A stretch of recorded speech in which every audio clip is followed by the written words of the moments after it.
السلام علیکم ملګرو. عمران خان مخکې دا خبره کړې و چې کم عدالتونه په خپل کې دوی نو هغه به ماته څه انصاف راکړي. نو اوس د عمران خان دغه خبره حقیقت ثابت شوې ده، ځکه د عمران خان اور بوشرا بی القادر ټرست کیس کې سزا معطلی درخواستونو باندې پرون سنوي و چې دغه درخواستونه په عدالت کې سنوي د پر لګیدلی وو، خو سماعت نو شو ځکه جج صاحب نو راغله پس وجه نو راغله په هغه باندې هم تفصیلا خبره کو. خو بل پرون اسلام آباد های کورټ مخه لا هم ډیر وکیلان راغلی وو، د عمران خان سره اظهار یکجهتی د پاره ډیر سپورټران هم راغلی وو.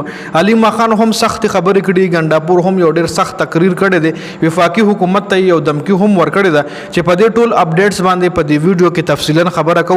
نو ویډیو خپل هم مکمل وګورئ او مخکې ملګرو سره ضرور شریک کړئ. پرون د عمران خان اور بوشرا بی په القادر ټرست کیس کې سزا معطلی درخواستونو باندې سماعت شوې ده، سماعت په مکمل نه شوې ځکه جج صاحب نو راغله. دا درخواستونه سماعت د لپاره مقررو. د عمران خان وکیلانو کوشش کولو چې عمران خان ته په دې کیس کې ریلیف ملو شي او عمران خان ته په دې کیس کې دا کومه سزا په د خته ده نو دا کیس کې عمران خان ته ضمانت ملو شي. نو پرون جج صاحب نو راغله جی جج صاحب په چټي باندې د پی ټی آی ټول لیډرشپ ګڼ تعداد کې اظهار یکجهتی د لپاره هم راټول شوی وو. جج صاحب په خپل کمره باندې نوټس لګول چې جج صاحب نن په چټي دی چې هغه نه پس علي خان ګنداپور سلمان اکرم راجا او نور هم اهم لیډرشپ د چیف جسټس سرفراز ډوګر چیمبر ته لاړل چې تاسو تر کولو چې دا کیس تاسو ولې نه اورئ، جج صاحب ولې نه دراغله. نو جج ورته وی چې مونږه مصروف یو او بل تاریخ په تاسو درکو خو لیټ په درکو چې بیا ورسره ډېر زیات بحث کړي د خبرې اوریدلې دي. نو بیا جج صاحب ورته 26 جون د دې تاریخ بل د دې کیس د لپاره بل تاریخ 26 جون ورکړی دی. جی علي خان ویلي دي چې جج استخپته ده چې په دې کیس کې عمران خان رها کیږي، نو ځکه ججز د دې کیس فیصله نه کوي. علي خان مزید ویلي دي چې ججز هم کنټرول کې شوی دي او عمران خان دی داسې نه رها کوي. عمران خان د رهایی چابي چې کوم نه ده، عمران خان د رهایی چابي عوام سره ده، جج سره نه ده. چې عمران خان عوام روزي او د مزاحمت شروع کی نو عمران خان به ال رها کیږي. د عمران خان د رهایی چابي چې کوم ده هغه جج سره نه بلکې عوام سره ده.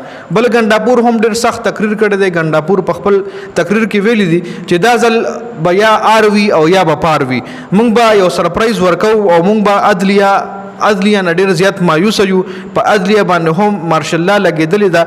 ګنداپور وفاق ته ویلي دي چې تاسو په مونږ باندې مخکې هم په اسلام آباد کې ګولۍ ورولې وي او کدا ځل په مونږ باندې ډزې وشوي نو مونږ به هم خپل جواب درکو، یعنی مونږ به هم ګولۍ چلو. ګنداپور دا هم ویلي دي چې آرمی چیف امریکای لته دي او هلته په 14 جون پی ټی آی احتجاج به هم کوي او مونږ هر هغه اورسیز پاکستانیانو سره کلک ولاړ یو کم اورسیز پاکستانیان چې د پی ټی آی د پاره یا عمران خان د پاره په بهر ملکونو کې احتجاج کوي. نو آرمی چیف امریکای راتل دي نو سلطه د پی ټی آی چې کم کارکونان دي یا د پی ټی آی چې کم سپورټران دي ایو په 14 جون باندې احتجاج هم کوي په امریکا کې. نو په دې ویډیو کې د اهم اپډیټس د ویډیو کتلو زیاته مننه. والسلام.